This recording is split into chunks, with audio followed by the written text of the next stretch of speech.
Hello students, welcome back to your favourite channel Magnet Brains. I am Gauri Jadhav, economics educator. हम कर रहे हैं assertion and reason based question students, because ये बहुत ज़्यादा इंपॉर्टेंट है। बिकॉज वी कैन सी कि इसका जो नंबर है बहुत बढ़ गया है आजकल एग्जामिनेशन से। बोर्ड में पैटर्न में चेंज आ गया है। पहले असर्शन रीजन बेस्ड क्वेश्चन एक आध होते थे, अब तो बहुत ज़्यादा क्वेश्चंस हो गए। 5 to 6 क्वेश्चन आपको असर्शन रीजन बेस्ड क्वेश्चन देखने को मिल सकते हैं। सो दैट इज़ वाई 11th से अगर प्रैक्टिस करेंगे तो 12th में हमारे लिए काफ़ी ईजी होने वाला है। So that is why students आज हम करने वाले हैं assertion and reason based question related to production and cost. Clear? तो उससे पहले मैं आपको बता देती हूँ स्टूडेंट्स की मैग्नेट बेसिक ऐसा चैनल है जो आपको प्रोवाइड करता है high quality education that too free of cost. CBSE we cover classes from kindergarten to class 12th and we also have a Hindi medium channel जहाँ पे हम कवर करते हैं आप सभी के लिए क्लासेस 6 से लेकर क्लास 12 तक। वहाँ पे जो डिफरेंट स्टेट बोर्ड्स को हम फॉलो करते हैं वो है हमारे पास MP board, UP board, Delhi board, Bihar board and Rajasthan board. तो सारे बोर्ड्स की क्लास आपको यहाँ पे देखने को मिल जाएगी, तो आपको बिल्कुल बने रहना है स्टूडेंट्स हमारे साथ मैग्नेट ब्रेन्स पर। Clear students? तो इसी बात पे जल्दी से करना है आपको like, share and subscribe to the channel. तो आगे बढ़ते हैं भाई। So this is basically your assertion and reason based question वो है। सबसे पहले प्रोडक्शन एंड कॉस्ट। आपके जो पूरे सिनेरियो अगर हम बात करते हैं, we follow different refreshers. NCERT में प्रोडक्शन एंड कॉस्ट को एक ही चैप्टर में डाल दिया गया है। ऑफकोर्स आपने प्रोडक्शन फंक्शन अलग पढ़ा होगा, कॉस्ट अलग पढ़ा होगा, है ना। आपके जो रिफ्रेशर्स हैं उसमें तो अलग अलग गिवन है, लेकिन हम दोनों को कंबाइन करके पढ़ेंगे। सी प्रोडक्शन हमारा क्या होता है कि with the output we have, उसमें से हम लोग कितना बेस्ट इनपुट वी हैव उसमें से कितना आउटपुट मैं जनरेट कर सकती हूँ। जैसे कि कंज्यूमर इक्विलिब्रियम हमने पढ़ा था, कंज्यूमर के पॉइंट ऑफ व्यू से प्रोडक्शन इक्विलिब्रियम, प्रोडक्शन फंक्शन हम पढ़ते हैं कि किस तरीके से प्रोडक्शन होता है, उसमें कितना खर्चा लगता है और कैसे प्रोड्यूसर इज एट इक्विलिब्रियम। तो अब हम लोग को अभी तक मैंने कंज्यूमर के पॉइंट ऑफ व्यू से चीज़ों को समझा है, अब मुझे प्रोड्यूसर के पॉइंट ऑफ व्यू से चीज़ों को समझना है। Clear? So that is why production and cost दोनों ही कॉन्सेप्ट्स के मैं आपके assertion and reason based questions लेके आई हूँ।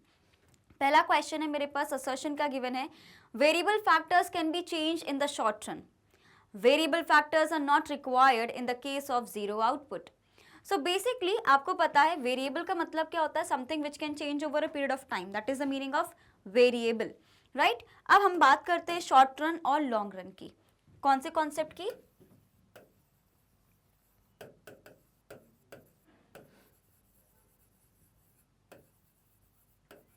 शॉर्ट रन या लॉन्ग रन की। शॉर्ट रन का मतलब होता है कि जब एक लिमिटेड स्पैन ऑफ टाइम में आप चीज़ों को चेंज करना चाह रहे हो, जब मेरे पास बहुत लिमिटेड टाइम है और मुझे कुछ अपना प्रोडक्शन लेवल बढ़ाना है, तो मेरे लिए देखो आपको ये समझना पड़ेगा। सपोज अगर आपका कल एग्ज़ाम है, ठीक है, it's a good exam, tough one, and suddenly आपको वो आप सोच रहे हो कि मैं टॉप मार लूँ, तो बहुत मुश्किल है कि टॉप मारूं, पर आप कोशिश ये करोगे कि एटलीस्ट मैं प्रीवियस ईयर के क्वेश्चन पेपर्स वगैरह देख लूँ, इंपॉर्टेंट टॉपिक्स पढ़ लूँ, ताकि मैं कम से कम अबव एवरेज स्कोर लेके आ जाऊँ। तो शॉर्ट ड्यूरेशन में आपने किस चीज़ को सहारा लिया? आपने लिया PYQs का सहारा कि यार इसके थ्रू मैं पास हो जाऊँगा। लेकिन अगर मैं लॉन्ग रन की बात करूँ, आप साल भर पढ़ रहे होते तो आपको ये सोचने की नौबत नहीं आती, आप अपनी एफिशिएंसी को आराम से बढ़ा सकते थे। वैसे ही होता है शॉर्ट रन और लॉन्ग रन के केस में। शॉर्ट रन में हर एक चीज़ करना पॉसिबल नहीं रहता, सारे फैक्टर्स को चेंज करना पॉसिबल नहीं रहता। हमारे पास दो तरीके के फैक्टर्स होते हैं, एक स्टूडेंट्स मेरे पास होता है वेरिएबल फैक्टर और एक होता है मेरे पास फिक्स्ड फैक्टर। वेरिएबल फैक्टर वो फैक्टर्स होते हैं जो चेंज किए जा सकते हैं शॉर्ट ड्यूरेशन में, जैसे कि अपना हो गया लेबर। लेकिन फिक्स कैपिटल जैसे कि लैंड, प्लांट, मशीनरी एकदम से आप नहीं बढ़ा सकते, इसमें ह्यूज इन्वेस्टमेंट लगता है। तो शॉर्ट ड्यूरेशन में जो चीज़ें करी जा सकती हैं वो शॉर्ट रन में आता है, और शॉर्ट रन में हमेशा वेरिएबल फैक्टर को ही मैं चेंज कर पाऊंगी वहीं पे। लेकिन जब मैं लॉन्ग रन की बात करती हूँ, लॉन्ग रन में हमारे पास ये फायदा रहता है that we have enough time to change everything. तो लॉन्ग रन में हम लोग अपने फिक्स्ड और वेरिएबल दोनों फैक्टर्स को चेंज कर सकते हैं। इसलिए जो मेरा पहला असर्शन यहाँ पे गिवन है that variable factors can be change in the short run, तो yes, variable factors can be change in the short run. Reason क्या दिया है? Variable factors are not required in the case of zero level of output. अब देखो, मैंने हमेशा आपको ये बोला है, जब भी assertion and reason based question मेरे पास आता है, मुझे ये देखना है कि रीजन मेरे वाई का आंसर करना चाहिए। मैंने यहाँ पे क्वेश्चन क्या पूछा है, और असर्शन आप समझो कि ये क्वेश्चन है। असर्शन ने क्वेश्चन क्या पूछा है? That variable factors can be change in the short run, कि शॉर्ट रन में सिर्फ और सिर्फ वेरिएबल फैक्टर्स को चेंज किया जा सकता है। मेरा रीजन होना चाहिए कि क्यों चेंज किया जा सकता है, लेकिन यहाँ पे तो कुछ और ही स्टेटमेंट दे रहे हैं। क्या बोल दिया? That variable factors are not required in the case of zero output. सही बात है, अगर मैंने कुछ अभी कुछ बनाना ही शुरू नहीं किया तो मेरा वेरिएबल फैक्टर भी जीरो रहेगा, सही है ये भी अपनी जगह। लेकिन आपको यहाँ पे ये देखना है, बिकॉज असर्शन और रीजन में मेरे पास क्वेश्चन इस तरीके से आता है, ऑप्शन ऐसा रहता है कि both assertion and reason are true and reason is the correct explanation of A, या both assertion and reason are true but reason is not the correct explanation of A. तो मेरा यहाँ पे सरदर्द क्या है, इन दो में से फिगर आउट करना बहुत मुश्किल हो जाता है। अब देखो यहाँ पे भी वेरिएबल फैक्टर की बात हो रही है और यहाँ पे भी वेरिएबल फैक्टर की बात हो रही है। जब दोनों ही फैक्टर्स की वेरिएबल ही हैं तो हमें लगता है कि एक ही चीज़ के बारे में बात हो रही है, दोनों सही भी हैं, तो बोथ असर्शन एंड रीजन करके मार्क करके आप बढ़ जाते हो आगे। नीड टू अंडरस्टैंड कि ठीक है, दोनों ही स्टेटमेंट्स में आपको वेरिएबल फैक्टर्स के बारे में इन्फॉर्मेशन गिवन है, that is fine, that is good, लेकिन you will have to cross check जो इन्फॉर्मेशन गिवन है क्या वो इस चीज़ का आंसर कर रही है जो क्वेश्चन मुझसे असर्शन में पूछा गया है। तभी मैं बोल सकती हूँ कि both assertion and reason are true and is the correct explanation of A. And इस पर्टिकुलर क्वेश्चन में ये इसका आंसर नहीं कर रहा है। क्वेश्चन क्या है कि वेरिएबल फैक्टर को शॉर्ट रन में चेंज क्यों कर सकते हैं, और आप उसका आंसर क्या दे रहे हो, variable factors are not required in the case of zero output. तो दोनों में कोई मतलब ही नहीं बैठता ना। दैट इज वाई स्टूडेंट्स आपको समझना है कि मेरा दोनों ही ऑप्शन सही हो जाएंगे but reason is not the correct explanation of A. Clear? Take a screenshot now. समझ गए इस चीज को? ओके। क्वेश्चन नंबर 2 देखेंगे सभी। असर्शन क्या गिवन है, a rational producer always seeks to operate in the second phase of law of variable proportions. In the second phase of law of variable proportions, marginal product is negative. So basically, law of variable proportion, a very important topic of this particular chapter, right? That is law of variable proportions.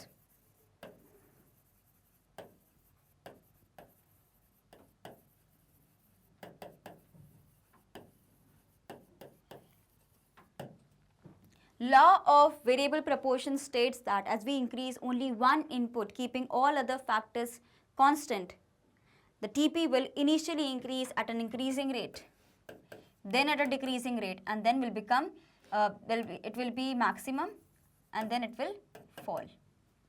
So that is the relationship of TP, whereas MP also increase at an increasing rate, then starts falling but remains positive, and after a certain point becomes negative. तो basically law of variable proportion में मैं किसका relationship figure out कर रही हूँ, TP और MP के बीच में। किसमें? टीपी और एमपी के बीच में मैं रिलेशनशिप फिगर आउट करने की कोशिश कर रही हूँ।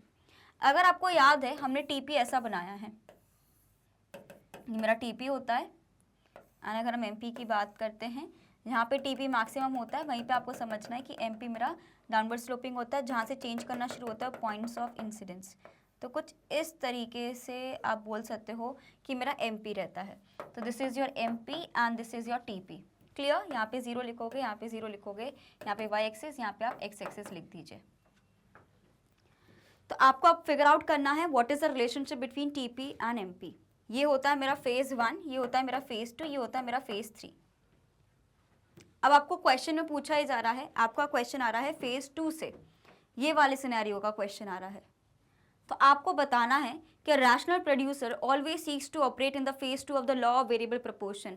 क्या एक अच्छा प्रोड्यूसर जो प्रॉफिट भी देखना चाह रहा है वो हमेशा क्या फेज 1 में करेगा कि फेज 2 में करेगा प्रोडक्शन? हमेशा फेज 2 में क्यों करता है? बिकॉज यहाँ पे ग्रोथ वाला फेज आता है, ये एक मैक्सिमम ग्रोथ की तरफ हम बढ़ते हैं। ये वाला पॉइंट ऐसा है, यहाँ पे मैक्सिमम लिमिट हो गई एंड उसके बाद दोनों गिरने लगते हैं। तो अगर मैं रिलेशनशिप की बात करती हूँ टीपी और एमपी के बीच में, आपको पता है एज सून जैसे जैसे टीपी बढ़ता है वैसे वैसे एमपी भी बढ़ता है। सो अगर टीपी इंक्रीज हो रहा है इंक्रीजिंग रेट पे, if TP is increase at increasing rate, MP also increases. ठीक है? After a certain point TP increases but at a decreasing rate, MP also start falling but remains positive. As soon as TP reaches the maximum point, MP becomes 0 and start falling, making it negative. So yes, हमें समझना है कि initially TP speed में बढ़ता है, फिर decreasing speed में बढ़ता है, फिर मैक्सिमम होकर फॉल कर जाता है। वहीं पे MP का क्या सिनेरियो रहता है, इनिशियली इंक्रीज में बढ़ेगा, फिर डिक्रीज होने लगता है पर पॉजिटिव रहता है। कब तक पॉजिटिव रहेगा हमारा एमपी? जब तक टीपी मैक्सिमम नहीं हो जाता। जैसे ही टीपी मैक्सिमम हुआ, एमपी मेरा क्या हो जाएगा, वो 0 में हो जाएगा एंड उसके बाद वो फॉल करने लगेगा। We are getting the point. तो ये एक पूरा हमारा लॉ ऑफ वेरिएबल प्रपोर्शन है जहाँ पे मैं टीपी और एमपी के बीच में रिलेशनशिप देखती हूँ। तो मेरा जो पहला पॉइंट यहाँ पे क्या है, a rational producer always seeks to operate in the second phase, and second phase का क्या बोल रहे हैं, second phase of law of variable proportion marginal product is negative. तो मार्जिनल प्रोडक्ट बिल्कुल हमारा नेगेटिविटी की तरफ बढ़ रहा है। लेकिन अगेन वही चीज आ गई ना कि हम रीजन नहीं बता रहे हैं। यहाँ पे आपसे पूछ रहा है कि सेकेंड फेज में ही क्यों हमारा एक प्रोड्यूसर ज्यादा प्रोडक्शन करना पसंद करेगा, that is the question. Reason आप ये दे रहे हो कि सेकेंड फेज में एमपी गिरने लगता है, so that is not the reason. ये तो आपने हमें एक सिचुएशन स्टेट करी है। वी आर आस्किंग कि रैशनल प्रोड्यूसर एक तरीके से जो काम कर रहा है वो क्यों फेज 2 में काम करना चाहता है, ये मेरा रीजन है। बिकॉज वो ग्रोथ की तरफ जा रहा है, अभी मैक्सिमम लिमिट उसकी पहुंची नहीं है टोटल प्रोडक्शन की, इसलिए वो काम करना चाह रहा है। अगर ऐसा कुछ लिखा होता तो मेरा both assertion and reason true हो जाता, लेकिन क्लियरली ये वाला जो रीजन है वो असर्शन को डिफाइन नहीं कर रहा। दैट इज वाई क्या हो जाएगा स्टूडेंट्स, मेरा बी वाला ऑप्शन करेक्ट हो जाएगा। ठीक है, take a screenshot. Okay,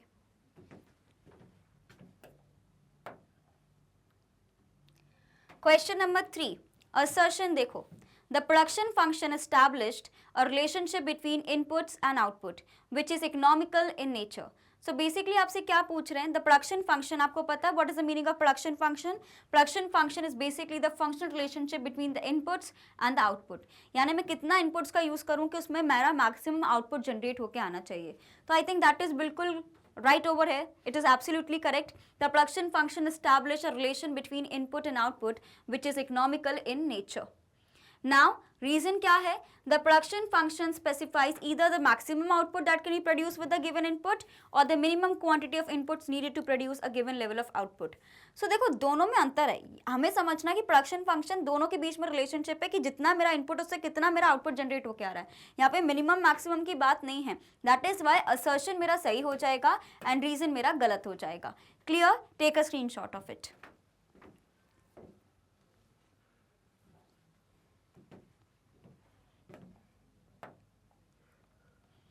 question number 4 देखेंगे सभी। In the long run the production is done only by using the variable factors, all the factors are variable in the long run. तो अभी मैं आपको समझा रही थी, दो कॉन्सेप्ट्स मैंने अभी आपको समझाए। एक होता है मेरे पास वेरिएबल फैक्टर्स,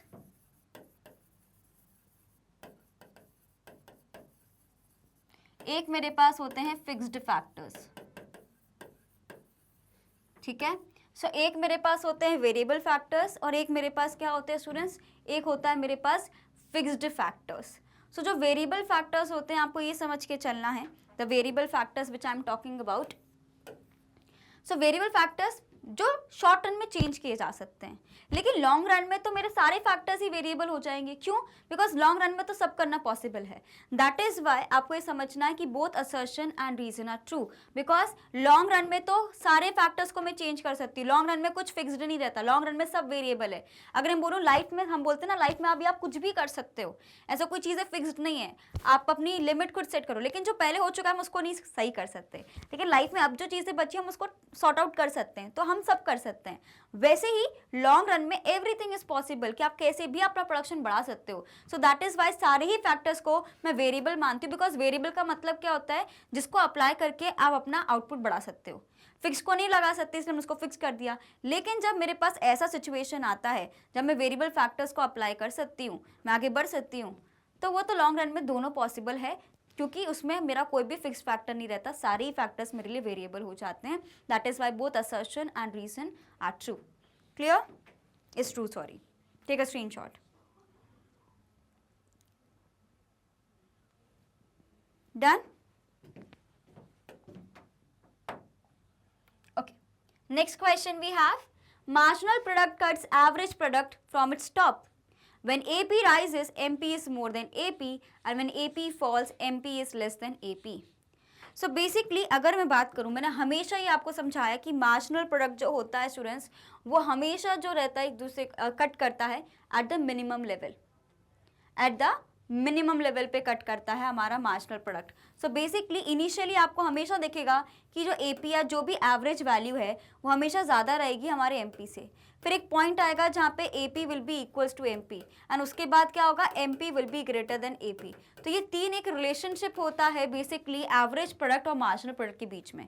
सेम हमें कॉस्ट में भी देखने को मिलता है। तो जब भी हमारा एवरेज वैल्यू रहेगी वो इनिशियली ज़्यादा रहती है एमपी से, फिर एक पॉइंट आता है जहाँ पे दोनों इंटरसेक्ट करते हैं, उसके बाद एमपी हमेशा राइज करता है। So that is why when AP rises MP is more than AP and when MP falls MP is less than AP. इसी सिचुएशन को अलग तरीके से बोल दिया है। क्लियर? समझ गए इस चीज को? Take a screenshot.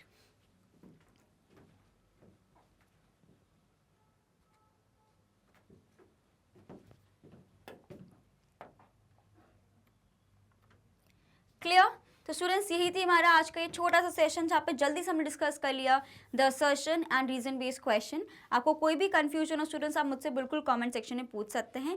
हमें अभी बस प्रैक्टिस करनी है कैसे ऐसे क्वेश्चंस को टैकल किया जाता है and with time you will excel it, right. तो students as you all know कि मैग्नेट ब्रेन्स एक ऐसा चैनल है जो आपको प्रोवाइड करता है high quality education that too free of cost. We talk about CBSE, we cover classes from kindergarten to class 12 and we also have a Hindi medium channel जहाँ पे हम कवर करते हैं आप सभी के लिए क्लासेस 6 से लेकर क्लास 12 तक। वहाँ पे जो डिफरेंट स्टेट बोर्ड्स को हम फॉलो करते हैं वो है हमारे पास MP board, UP board, Delhi board, Bihar board and Rajasthan board. तो आपको बिल्कुल बने रहना है हमारे साथ स्टूडेंट्स मैग्नेट ब्रेन्स पर। We also provide you 3 special courses like Vedic maths crash course and spoken English course. तो ये सारे आपको यहाँ पे चीज़ें देखने को मिल जाएंगी। And apart from that students we also provide you e notes and e books. उसकी जो लिंक है आपको बिल्कुल डिस्क्रिप्शन बॉक्स में देखने को मिल जाएगी, तो कभी भी जाके आप देख सकते हैं स्टूडेंट्स।